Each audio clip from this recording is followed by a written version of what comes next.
ఈ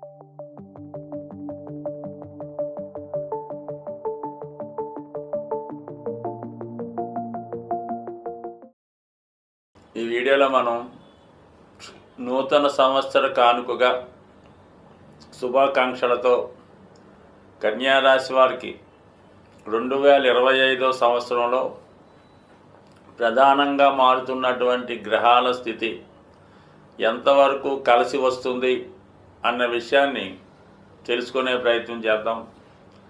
మరి ఈ జనవరి 1వ తారీఖున ఉన్నటువంటి గ్రహస్థితి పరిశీలించినప్పుడు శని భగవానుడు ప్రారంభంలో ఉంటూ మార్చి 29 వరకు అనుకూలమైనటువంటి స్థితిలో ఉండడం జరుగుతుంది.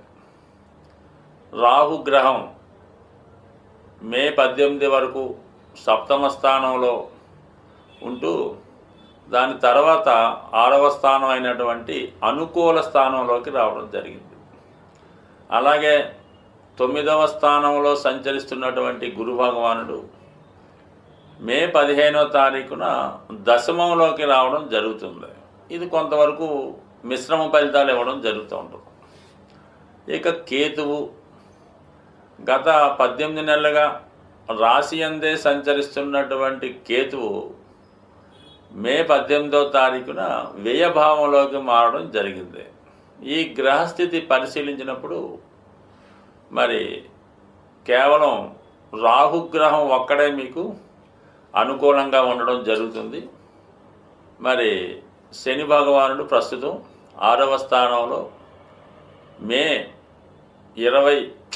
మార్చి 29 వరకు శని భగవానుడు మార్చి 29 వరకు ఈ కుంభరాశిలో 6వ స్థానంలో సంచరించడం అన్నది జాతకుడికి చాలా వరకు ఉద్యోగ అవకాశాలు, విజయ అవకాశాలు ఎక్కువగా రావడం జరుగుతుంది. సో ఏ విషయంలో అయినా క్రమశిక్షణతో నిజాయితీగా కష్టపడి పనిచేస్తున్న వారికి 6వ స్థానంలో ఉన్నటువంటి శని భగవానుడు వృత్తిలో అభివృద్ధికరంగా ప్రయత్నం చేస్తే ఫలితం ఇవ్వడం జరుగుతూ ఉంటుంది. ఎప్పుడు 6వ స్థానంలో పాపగ్రహాలు ఉన్నప్పుడు జాతకుడు కష్టానికి తగిన ఫలితాన్ని పొందలేకపోతుంటాడు. అలాగే ఇతరుల కొరకు ఎక్కువగా కష్టపడడం జరుగుతూ ఉంటుంది. ఎంత సర్వీస్ చేసినా, ఎంత నమ్మినా చివరికి ఫలితం మాత్రం ఆశించిన విధంగా రావడం జరగదు. కానీ శని భగవానుడు 6వ స్థానంలో ఉన్నప్పుడు జాతకుడికి కష్టానికి తగిన ఫలితం ఇవ్వడం జరుగుతుంది. అతను ఎంత కష్టపడితే జీవితంలో అంత పైకి ఎదగడం జరుగుతూ ఉంటుంది. అటువంటి శని భగవానుడు మరి మార్చి 29వ తారీఖున సప్తమంలోకి మారడం జరుగుతుంది. ఇది చాలా వరకు జాతకుడికి మరి సప్తమ భావం అన్నది కేవలం వివాహానికి సంబంధించినది, అలాగే వ్యాపారానికి సంబంధించింది, వృత్తికి సంబంధించింది. ఈ 3 ఇంపార్టెంట్గా సప్తమ భావం మీద ఉంటాయి. అంటే సప్తమం అన్నది భార్యాస్థానం లేదా భర్త స్థానం. అక్కడ శని భగవానుడు రావడం వల్ల జీవిత భాగస్వామికి వైవాహిక జీవితం మీద ఆసక్తి తగ్గుతూ ఉంటుందన్నమాట. అది ఓల్డేజ్ వల్ల కావచ్చు, అనారోగ్యం వల్ల కావచ్చు, లేదంటే వృత్తిపరంగా బాగా బిజీగా ఉండడం వల్ల, వృత్తిరీత్యా వేరే ప్రాంతంలో పనిచేయవలసి రావడమో, లేదంటే ఉదయం అంతా కష్టపడి రాత్రి పడుకోవడం వల్లనో వైవాహిక జీవితంలో సంపూర్ణమైనటువంటి ఆనందాన్ని జాతకుడు పొందలేకపోతుంటాడు. ఇది నెంబర్ 1గా జాతకుడికి ఎక్కువ ఇబ్బంది కలిగించేది ఒకటి. దాని తర్వాత వివాహ ప్రయత్నాలు చేస్తున్నప్పుడు మీ యొక్క అర్హతకు తగిన విధంగా వివాహ సంబంధాలు రావడం జరగదు. ఏదో వయసులో పెద్దవాళ్ళు, అనారోగ్య సమస్యలతో బాధపడుతున్న వాళ్ళు, ఈ విధంగా కొద్దిగా స్థాయికి తగ్గట్టు వివాహ సంబంధాలు రావడం, ఆ వచ్చిన సంబంధం కూడా ఏదో విధంగా పోస్ట్పోన్ అవ్వడం, ముఖ్యంగా వివాహ ప్రయత్నాలు ఫలించవు, వాయిదా పడుతుంటాయి. భార్యాభర్తల మధ్య గ్యాప్ పెరుగుతూ ఉంటుంది. ఉద్యోగరీత్యా చెరో ప్రాంతంలో పనిచేయవలసి ఉంటుంది. ఈ విధంగా జాతకుడు సుఖాలు తక్కువ అవుతాయి అన్నమాట. అయితే వృత్తిపరంగా మాత్రం చాలా హార్డ్ వర్క్ చేస్తాడు. వృత్తిలో అదనపు పని గంటలు చేయవలసి ఉంటుంది.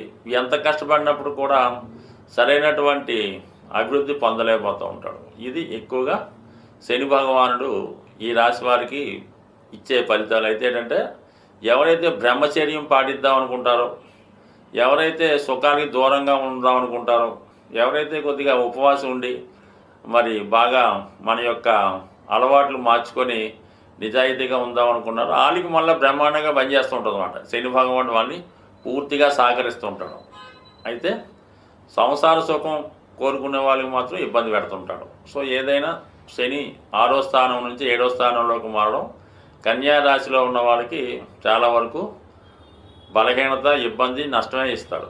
ఇక గురువు 9వ స్థానంలో ఉన్నటువంటి గురువు చాలా వరకు ఆధ్యాత్మిక చింతన, విదేశ ప్రయత్నాలు, దైవ కార్యక్రమాలను ఆసక్తి, ఉన్నత విద్యా అవకాశాలు, విదేశ ప్రయత్నాలు ఫలించే విధంగా గురువు మీకు 9వ స్థానంలో అదృష్టాన్ని కలగజేస్తాడు. అంటే మీరు ఎంత పుణ్యం చేస్తే, ఎంత భక్తి కార్యక్రమాల్లో పాల్గొంటే అంత ఫలితాన్ని ఇవ్వడం జరుగుతూ ఉంటుంది.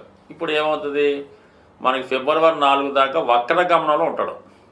ఈ వక్ర గమనంలో ఉండడం వల్ల ముఖ్యంగా ఈ విదేశ ప్రయత్నాలు, దూర ప్రాంత ప్రయత్నాలు, విద్యా ప్రయత్నాలు అన్సర్టన్గా ఉంటాయన్నమాట.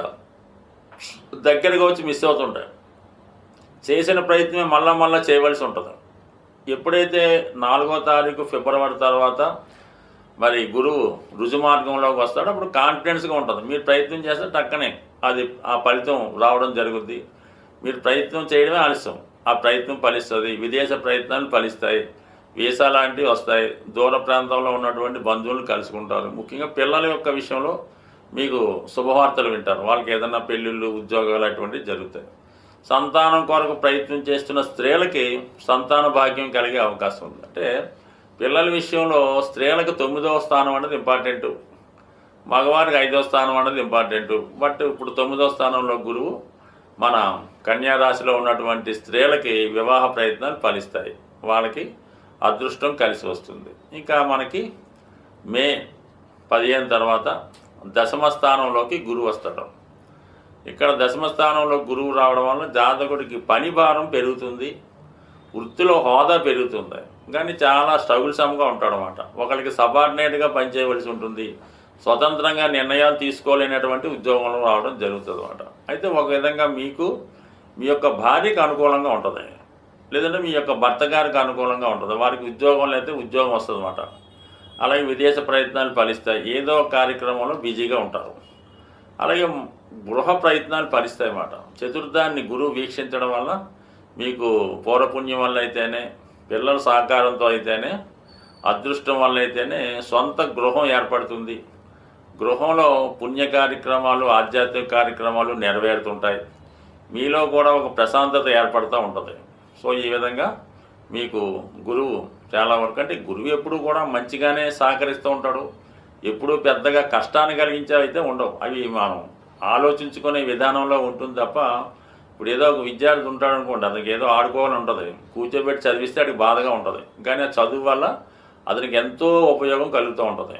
గురువు ఇచ్చే కష్టాలు కూడా ఆ విధంగానే ఉంటాయి. ముందు కొంత కష్టంగా ఉన్నా దాని యొక్క సౌఖ్యం తర్వాత చాలా ఎక్కువగా ఉంటుంది. ఏదో ఏకాదశి వచ్చింది ఉపవాసం ఉండాలి, ఒక ఏకాదశి అంతా ఉండే మన్నాడు కూడా ఉపవాసం ఉండాలి, చాలా కష్టపడుతూ ఉంటాడు, తప్పనిసరి పరిస్థితుల్లో ఇబ్బంది పడుతుంటాడు. కానీ దాని యొక్క పుణ్య ఫలితం ఏ విధంగా అయితే వస్తుందో ఈ గురువిచ్చే కష్టాలు కూడా ఆ విధంగానే ఉంటాయి. కాబట్టి దాన్ని సంతోషంగా స్వీకరిస్తే లాభసాటిగా ఉండే అవకాశం ఉంటుంది. బట్ ఏదైనా గురువే, ఎప్పుడు శుభుడే మంచి ఫలితం ఇష్టం జరుగుద్ది. ఇక ముఖ్యంగా రాహు, కేతు. ఇక ముఖ్యంగా కేతు మీకు చాలా కాలంగా, అంటే 18 నెలలు ఉంటాడు ఒక రాశిలో. ఇంచుమించుగా ఇంకా మనకి ఒక 5 నెలలు ఉన్నట్టేగా. జనవరి నుంచి మే 18 అంటే సుమారుగా 5 నెలలు 18 రోజులు ఇంకా ఈ కేతు రాశి అనేది సంచరిస్తూ జాతకుడికి ఒక విధంటి నిరాశ, నిస్పృహ, అసహనాన్ని కలిగిస్తూ ఉంటాడు. ఏదో బాబు నీకు పలానా గవర్నమెంట్ వారు ఉచితంగా ఏదో ఇళ్ల స్థలాలు ఇస్తున్నారంటే అయ్యి ఎవడిస్తాడండి, అక్కడికి ఎవడు వెళ్తాడండి, మనకు వస్తుందా ఏడుస్తుందా అన్న నిరాశతో ఉండడం జరుగుతాడు. దేనికి కూడా ప్రయత్నం చేయడు. దాని దాకా వచ్చినా కూడా అప్పుడు దీనివల్ల ఏదో ఇబ్బంది ఉంటుందని వదులుకుంటూ ఉంటాడు అన్నమాట. అంటే వితండవాదంగా, నిరాశ, నిస్పృహలతో వచ్చిన ఉద్యోగాన్ని వదులుకుంటూ ఉంటాడు. సుఖాలు వచ్చినా కూడా దాన్ని పొందలేకపోతూ ఉంటాడు. ఈ విధంగా కేతు ఒక వైరాగ్యానికి కారణం అవుతూ ఉంటుంది.